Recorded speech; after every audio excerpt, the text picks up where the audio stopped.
The topic of this week's Shiur is the three most central mitzvos of the Torah. The purpose is to discuss these three mitzvos, how Chazal saw them as central, what that has to do with how we understand Shavuos. It should not be that long of a Shiur, but we'll see. The slideshow ended up being longer than I expected, so who knows? Okay, so when we look in Parshas Emor, Parshas Emor has a reading that we use on Yontif. It goes down all the Yom Tovim. It focuses on the Karbanos for each holiday. When we look at Shavuos, though, it makes an interesting little detour. The description of the holiday Shavuos, it's coming in. We'll see next slide. It's coming in the middle of describing the Omer, and it says Ad mimacharas haShabbos hashvi'i. Well, I did not want to go to the next slide. I'm not used to using this tool. Okay, Ad mimacharas haShabbos hashvi'i, until after the seventh week. Tisbru chamishim yom, you should count 50 days, and so on. And then it closes, Ukrasem be'eretzem hayom hazeh mikra kodesh yelachem kol melechas avodah lo sasu. So you should call the essence of this day holy. It should be a holy invocation for you. You should not do any work. It's an obligation wherever you live for the rest of your generations. The commentaries usually say even outside of Israel, because recall this is a list of korbanos. So it's saying that even when you cannot do the korbanos of Shavuos, you still have the prohibition of doing malacha on Shavuos. And now this is the purple line. I tried to do a royal purple, but I have no idea what color royal purple is. And when you cut your fields, you should not destroy the corners or the ends of your field when you harvest. And that which is dropped when you pick, do not pick up. So leave it for the poor and for the stranger. Ani Hashem Elokeichem. So this is actually written into the definition of Shavuos. This mitzvah that when you pick field, you have to leave material over for the poor. This isn't just a law of fields. This is a law of Shavuos. It's in the same paragraph as Shavuos. And here, if we look at the holidays in Parshas Emor as a whole, you'll see when we get to the first holiday, Pesach, there's Bayom HaRishon, the first blue pasuk. B'chodesh HaRishon b'Barasol lechodesh ben Arbaim Pesach Lashem. Again, the date, declaring the date holy. B'chamisha asar leyom hazeh chag hamatzos Lashem shivas yamim hamatzos yecholu. And the second pasuk is what that special mitzvah of the day is. We just saw Shavuos across the Mitzvah Yom Hazeh, right? That's Shavuos. We just saw that. And then they're similar for Rosh Hashanah and Yom Kippur. And then we get to Sukkot. And again, also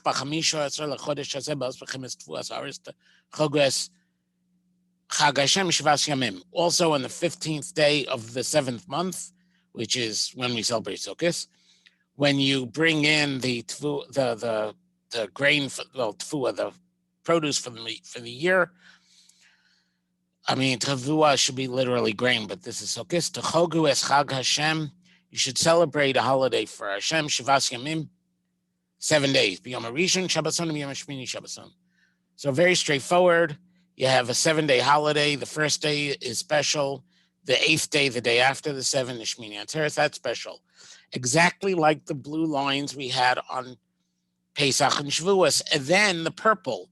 The purple Hadar. The purple for Sukkot are the special mitzvos for Sukkot. You have to take the esrog, the lulav, the hadasim, haravos, then pasuk mem aleph, chagos yichasem chag l'shem hashana, chakasalam. So chogu asabasukas teshru shivas yomim. So the mitzvos of the day, in all three cases, are the pasuk after the time and telling you when the holiday is and when malacha is asur. So you see that there's a pattern, and if Shavuos is fitting that pattern, then the special mitzvos of Shavuos are that of Peah and Leket. Shicha is also there, but only by drasha, not in the literal pasuk. So Leket, Shicha, and Peah, if we believe Chazal, are the special mitzvos of Shavuos. Okay? To spell out what these three mitzvos are. Leket is picking the ones or twos that are left over when they harvest. Let's say if they take apples off the apple tree and there's one apple left when they're done with the tree, they're not allowed, the owner is not allowed to go back or send his staff back for that one apple. It is supposed to be for the poor. That is leket. Or if you're picking wheat and you harvest wheat and there's one or two stalks of wheat that were left, then those are for the poor. Shicha is, why doesn't anybody correct me? Because you're all on mute. Okay, let's do this again. Leket is picking up after the staff. So you have the owner of the field or the orchard, or his staff, or his slaves, as the case may be. If they drop something, then picking that up would be leket, and that has to be left for the poor to pick up. And then there are shiurim as to how much you could pick up, so 2 or 3 items at most. If you drop an entire bushel of apples, it doesn't suddenly become for the poor. The shecha is that which you forgot to pick, which I just misdescribed. So shecha was that one apple left on the tree, or 2 apples left on the tree when the tree's done. Peah is that you have to leave the end or the corner of the field. The same word peyot as we use for the corners of the head, not cutting the hair there. Peah is the corner of the field or the end of the field, and that has to be left unharvested. So these 3 mitzvos have to be left for the poor. And then the 4th thing that the farmer would leave for the poor would be, in some years, in 2 years out of Shemitah, there's Meiser Sheni. There's Meiser Ani, which is given to the poor. So these mitzvos are Leket, Shicha, and Peah. We were saying, now that I defined what they are actually the mitzvos of Shavuos. So if you ever hear a discussion, Shavuos doesn't have any special mitzvos. There's no matzah for Shavuos. There's no Esrog Galula for Shavuos. It's not true. The thing is, we're not farmers, so we don't associate Bikurim and the ability to now use our own fruit with the mitzvos of sharing our crops with the poor. So in a Beis HaMikdash setting, the first time the farmer could use the new crop would be after the Omer and after Bikurim, right? He has to set aside Bikurim. He brings a Bikurim on Shavuos, and now starts the mitzvos of like Shecha and Peah. So they become the mitzvos of Shavuos. This is also, obviously, if you remember the picture on the opening slide, or the picture in the ad of a woman in the field, that brings us to Megillas Rus. So there's a famous, before we get to Megillas Rus, let's look at Rav Simloi's description of the Torah. So Darash Rav Simloi darshaned. Now, Rav Simloi, as I say in English in the middle of the slide, Rav Simloi is the same person who is the source for counting 613 mitzvos. So we see Rav Simloi is a big picture kind of person. So when Rav Simloi talks, he's talking about the grandiose picture of all of Torah. He talks about forests, not trees. Well, that's not true. He also talks about trees. Darash Rav Simloi, Torah, Tchilasa Gemilas Chasadim, V'sofo Gemilas Chasadim. Torah begins with doing an act of chesed and ends with doing an act of chesed. It begins with an act of chesed. Tichsiv, Vayas Hashem Elokim la'adam u'li'ishto, kasnos, or Hashem made tunics. Well, really it should be galabiot, but we are not used to picturing Arabic clothing, but long clothes for Adam and his wife, made out of leather. V'yal b'shemen, he dressed them. The sofa gemilas chasadim, and the end is gemil chasadim. The ksiv, as it says, vayikbar aso begai. Hashem buries Moshe, and that's a Gemara Sota. And in that Gemara, we see Rav Simloi identifies the beginning and end of Torah is all about chesed. So the same Rav Simloi who counts 613 mitzvos and counts that esrog and counts that lulav and the matzah and tefillin and davening, and davening may or may not be a raisa, might not be a great thing to include. It includes fasting on Yom Kippur, Shabbos, right? He says that all of that begins and ends with chesed. Now we could add. Now, when we look at why Megillas Rus is on Shavuos, there's more poignancy to it. So it's a famous medrash. It's a medrash lekach tov, which is not one of the more famous collections, but this one medrash is particularly famous. Lama korim sefer Rus ba'atzeres bisman matan Torah. Why do we read Rus on the holiday of Atzeres, what we call Shavuos? Chazal called Atzeres bisman matan Torah, at the time of the giving of the Torah. Lefi shemegillah zu kula chesed, because this Megillah is entirely chesed. VaTorah kula chesed, and the Torah is entirely about chesed. Shenemar v'Torah's chesed al lishona. This is from Mishlei. It's from it's a famous quote because Perek Lamed Aleph of Mishlei is Eishes Chayil, and Torah's Chesed al Lishona. The Torah of Chesed is on her tongue, which is spoken to the Eishes Chayil, but this medrash presumes that the Eishes Chayil is a metaphor for the Torah. So the Torah is a Torah of Chesed. I'm going to pause here for a second. If anybody wants to unmute and ask a question, give me a chance to take a sip. Kindly do so. Any questions? Not so far. Okay. Very good. So Shavuos now we see is not incidentally about Leket Shechan Peah. These mitzvos are the ceremonial mitzvos of Shavuos, even though they're not on Shavuos. They're instigated by Shavuos marking the end of the crop. Instigated? No, that's not the right word. They're initiated by Shavuos marking the end of the crop. And these are the ceremonial mitzvos of Shavuos. Why?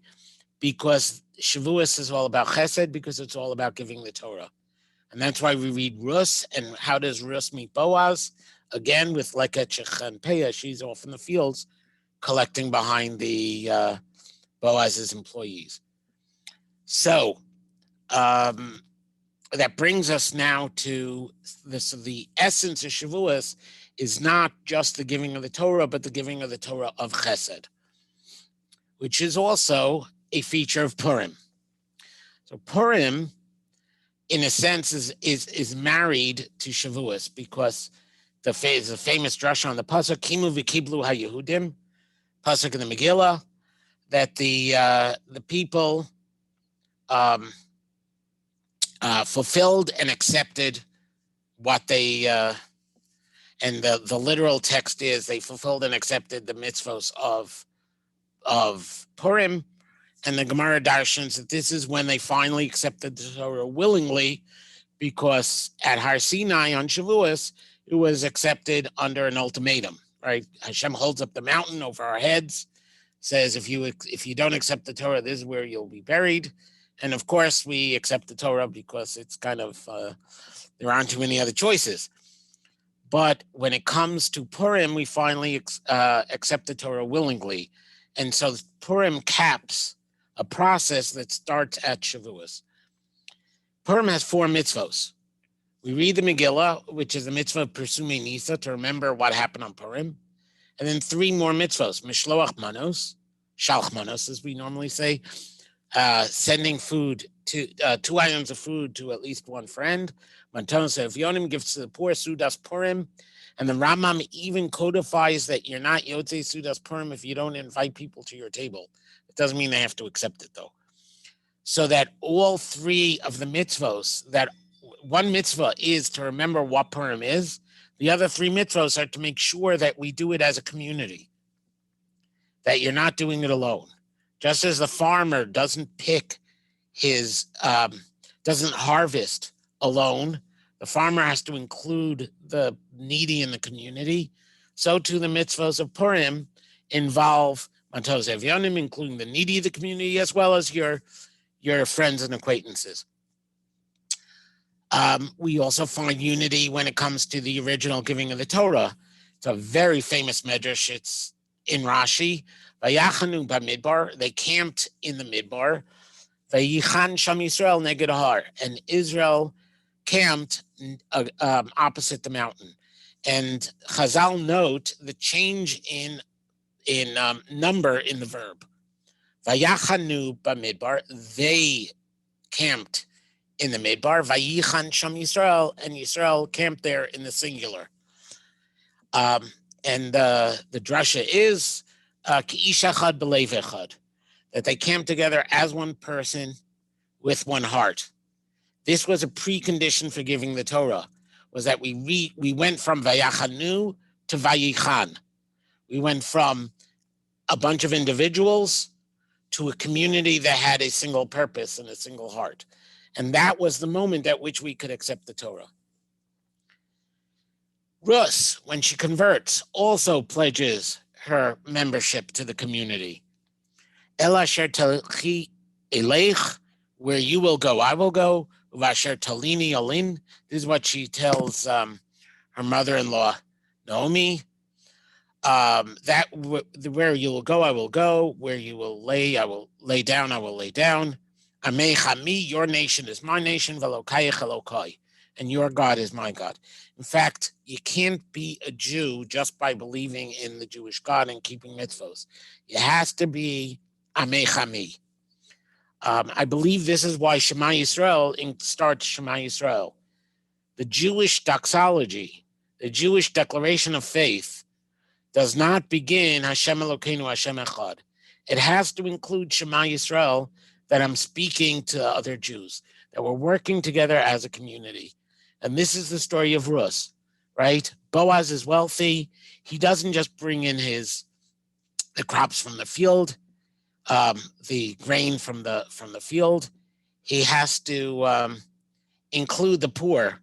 It has to be a communal event that he's bringing in. That he's bringing the food. He's bringing the food in together. Here's the amazing thing, because we're talking about Rus's conversion and becoming part of the people. Look at how the Gemara in Yevamos describes what we teach a ger who wants to convert. So before we convert, we try to scare him off. We kind of teach him things.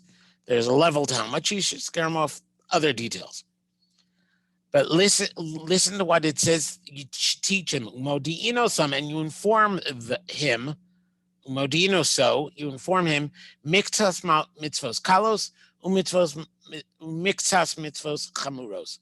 Some of the easy mitzvos, some of the hard mitzvos. So you give them a survey. You don't just give them all the hard mitzvos. You don't just make it on your plate and just give the easy ones. You have to give a cholent a mix of various mitzvos. Modi'in oso avon leket shicha upeya umaser ani. And you have to teach them the mitzvos of leket, shicha, peya, our three mitzvos, the sharing what you harvest with the poor and the needy. Modino so unshin shal mitzvos, so you teach them the punishment of various mitzvos. Omrim lo, and then you tell them.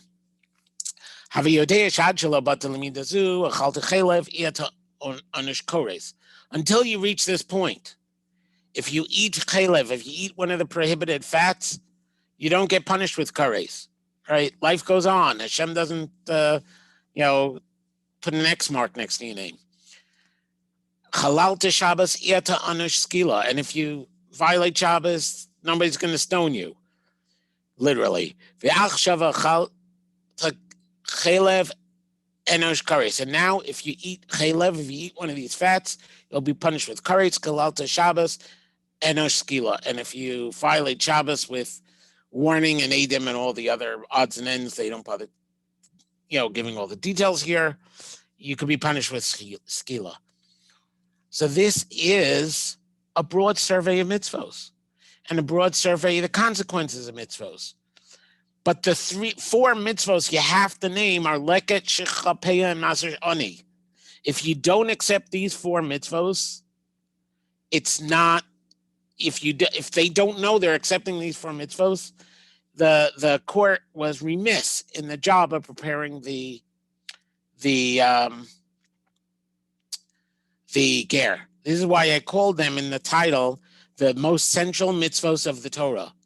You teach them random things from all over the Torah, but these 4 mitzvos, leket, shicha, peya, and maser to the poor, have to be taught. The Rambam says the same thing. Our version of the Rambam, though, says maser sheni, not maser ani. So you teach the leket, shicha, and peya, and that in the other years where there's no maser ani, everybody gets together for maser sheni, which is also a means of building community because everybody's coming together with their food to celebrate their crop. But I'm not convinced that the Rambam that we have, this Girsa, is actually the original, because I'm not clear on the motive for him not to be discussing Maser Ani. But in either case, we see that your responsibility for you're belonging to a community and feeling responsible for the members of the community that can't do on their own is fundamental to what it is to be a ger, fundamental to Shavuos, to the point that is the whole reason why we read Rus. And even the very description of Shavuos in the Torah, these are the mitzvos that are associated to be special for Shavuos. Like matzah, esrog, and sukkah. What is so special about leket, shicha, and peya as opposed to other tzedakah, as opposed to maser ani, which is not listed in the pasuk as fundamental to Shavuos? What is special about these 3? So the Rambam famously has 8 levels of giving tzedakah. And it introduces them, it goes for a number of halachos, and it introduces them in Matanos Avionim, Perek Yud Halacha Zayin, or Matnos Avionim 10:7. Shmone malos yesh bat tzedakah. There are 7 levels of giving tzedakah, zo l'mala mizo, each one higher than the other. Mala gedola shein l'mala mimenu, the highest of the 8th. Ze hamachazik biyad Yisrael shemach, v'nosein lo matana o halva oseim o shutfus. So he gives him a gift or a loan or goes into partnership, umamtzi lo melacha, or finds him a job, kadei lechazek es yado, to strengthen his hand, to give him power, ad shelo yitztarich labrios lishol, until he doesn't have to go begging anymore. He doesn't have to go to people to ask. And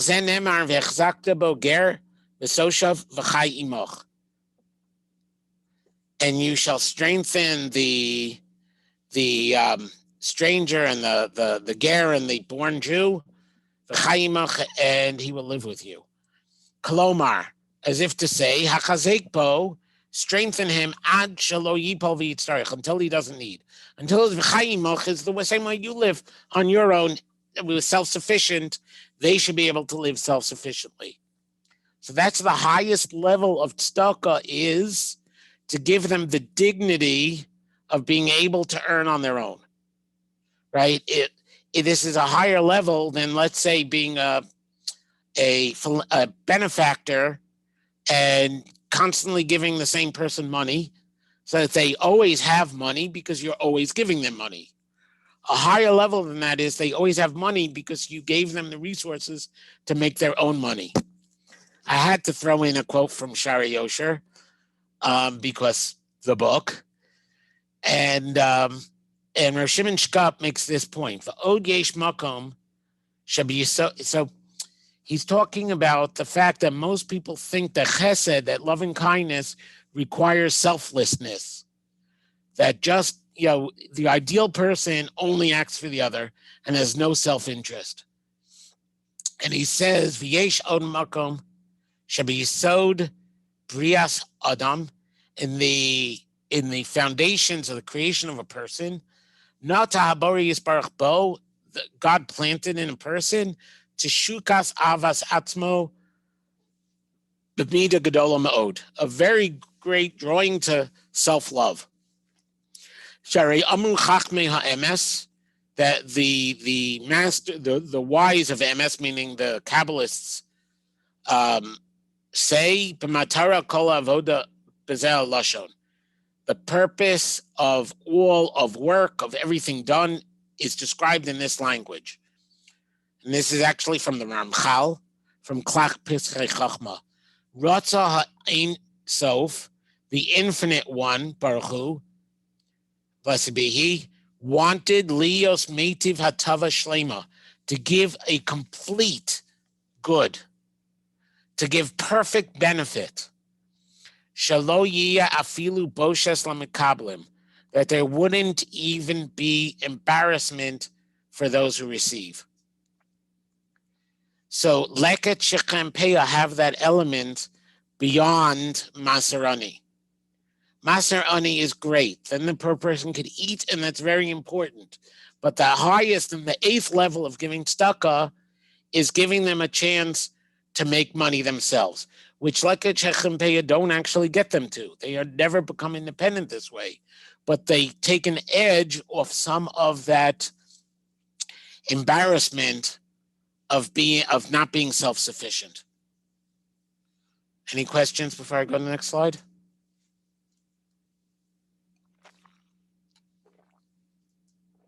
Okay, so there's a balance between chesed and gevura.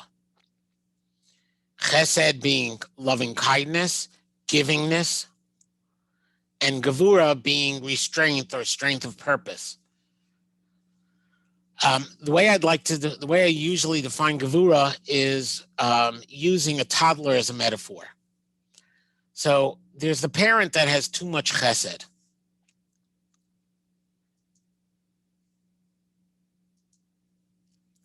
That parent is, I just opened the chat. I see Dini who did this question.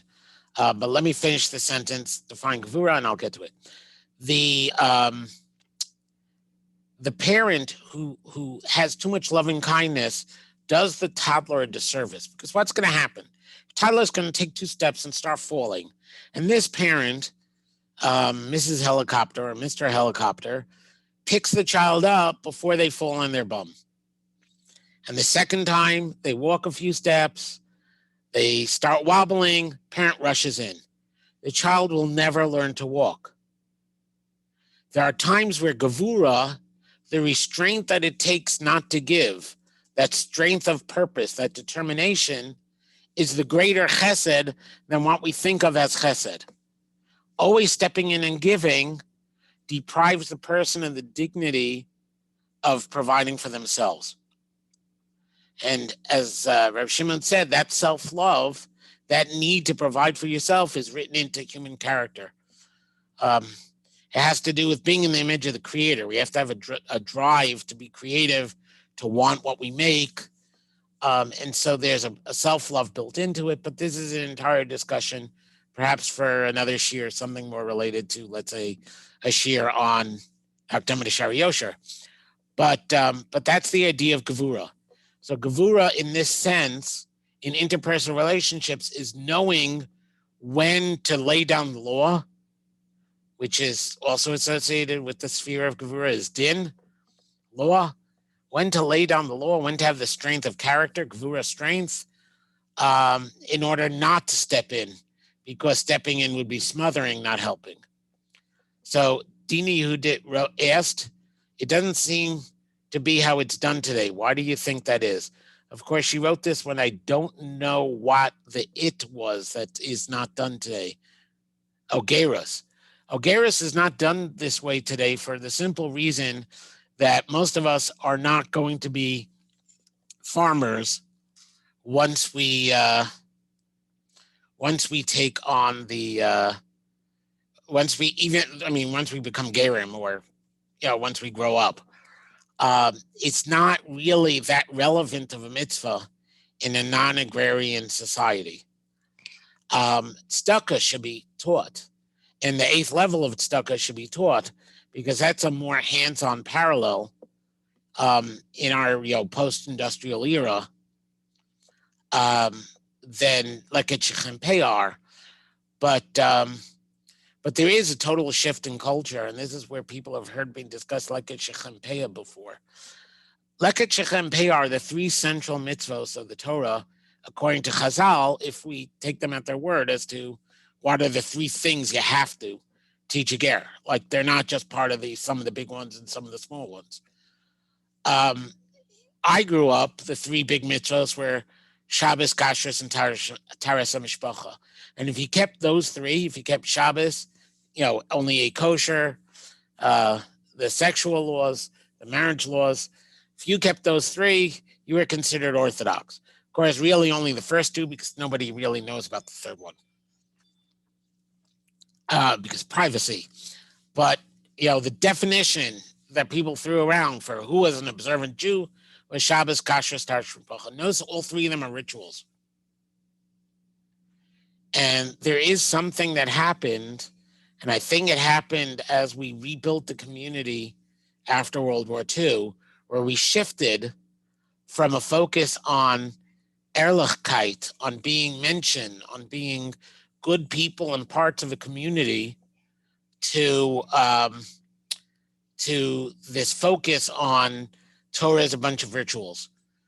And it is something that bothers me terribly, and I'm not really sure how to get from there to here. But it's clear, like, for example, in the text I quoted from Rav Shimon, where he opens, so Rav Shimon Shkop is a Lithuanian Rosh Yeshiva. He is literally one of the people, the yeshiva movement of today, and by extension, most of us, because YU is not so much modern Orthodox as modern Yeshivish. The lines between Yeshivish and Hasidus have blurred. And so most of us have been influenced by this Lithuanian yeshiva mentality. But in actual Lithuania, what did Rav Shimon teach his students? That we were created and we were given the Torah, that our greatest desire should be to be of benefit to the other. He lived in a world where it was, Ehrlichkeit, this kind of interpersonal element, was the most fundamental feature of the Torah. Rav Chaim Volozhiner, student of the Vilna Gaon, started the yeshiva and eventually Musar movements. And he started one movement that kind of split. What is he quoted in the introduction, repeatedly telling his son? he was repeatedly bothered, the son writes in the introduction, that I did not share the burden with the other because all of man was created for nothing but this. I didn't quote it right because I didn't prepare this text, but that's a paraphrase. That all of humanity exists to share burden with the other. This is what Torah was pre-war. And now we talk about Shabbos, Kashrus, Taharas, haMishpachah, which are very important mitzvos. And they change your entire lifestyle. And maybe in 1950, those were the three biggest differences between Orthodox values and general American values. And maybe that's why they came to the fore. In fact, that's a pet theory of mine. I don't really know, though. But somehow or another, rituals came to the fore, and we don't, they're important. They're defining. They're what makes us not the other. But they aren't the central mitzvos that actually are what Torah is all about. We don't read some Megillah about Kashrus on Shavuos. We celebrate giving the Torah with the Megillah that is Kulo Chesed. Now to get back off the tangent, and thank you for the question. Now to get back off the tangent, and you see I drew a little diagram here. Leket, the recipient is picking up individual stalks that were dropped. No work, or the least, the no work is Meiser or Tzedakah, but the least work of the three. Shecha is somewhere in the middle. The recipient picks up the individual items, so it's still, the one grape is still on the tree, right? The one stalk or the two stalks of wheat are still growing. They're still attached to the ground. So they have to do something to kind of make it theirs. It's not just found on the floor. Peah, the end of the field, they actually have to take out a sickle and start harvesting.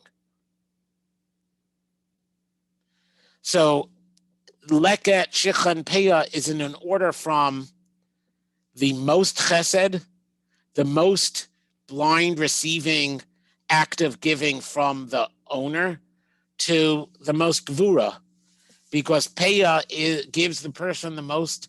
You're standing the furthest back to give the person the most independence and the most work to get their own crop.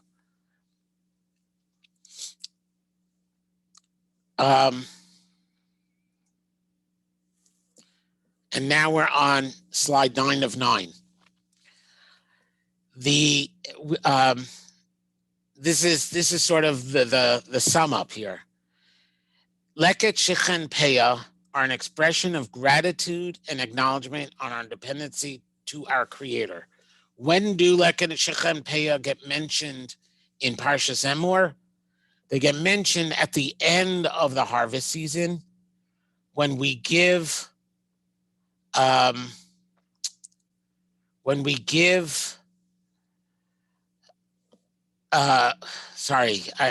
never figured out how to do a Zoom class with the chat window open because it distracts me. But once we had one question in it, I left it open. Okay, so it's fine. It's fine. I didn't say anything until now. Leket, Shecha, and Peah come into effect in Parshas Emor at Shavuos, celebrating the end of the grain harvest. Right? We bring our bikurim, so we've gone from having, receiving from HaKadosh Baruch Hu to saying thank you by consecrating the first, right? And we bring the first fruit. They are the expressions of gratitude. They acknowledge our dependency on the Creator. We then take the good that Hashem gave us and we share it with others, but truly, Valachta b'drachav, truly in a way that imitates the Borei. We do it through Leket, Shecha, and Peah in ways that find balance between making sure the other has and making sure the other has what they need physically, and making sure that they have the independence and self-respect that they need emotionally.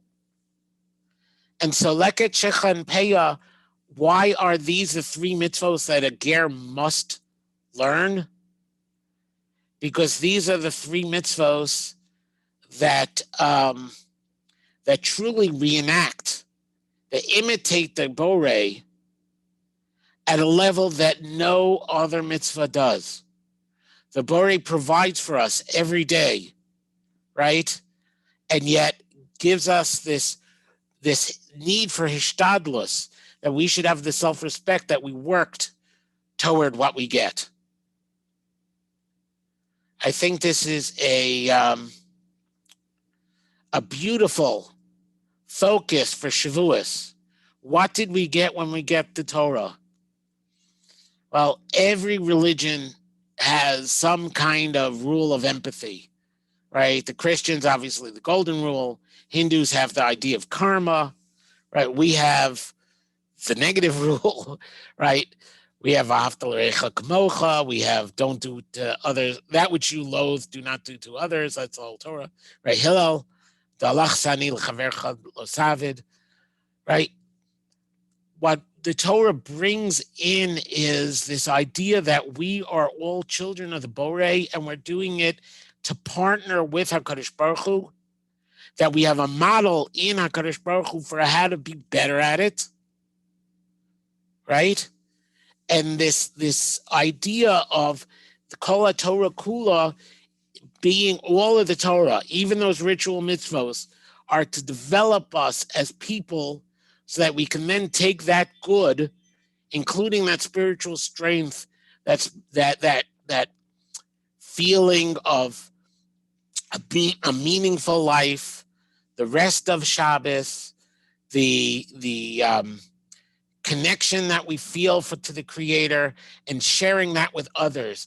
That is what the Torah is all about, and therefore that is what Shavuos is all about, and that is why one gives a shiur on Shavuos of a picture of a woman standing in a wheat field, because that is what Rus and the Megillah is all about. And Rus has to say, Amech Ami, Elokai Elokai. We have to say, Shema Yisrael, Hashem Elokeinu, Hashem Echad, and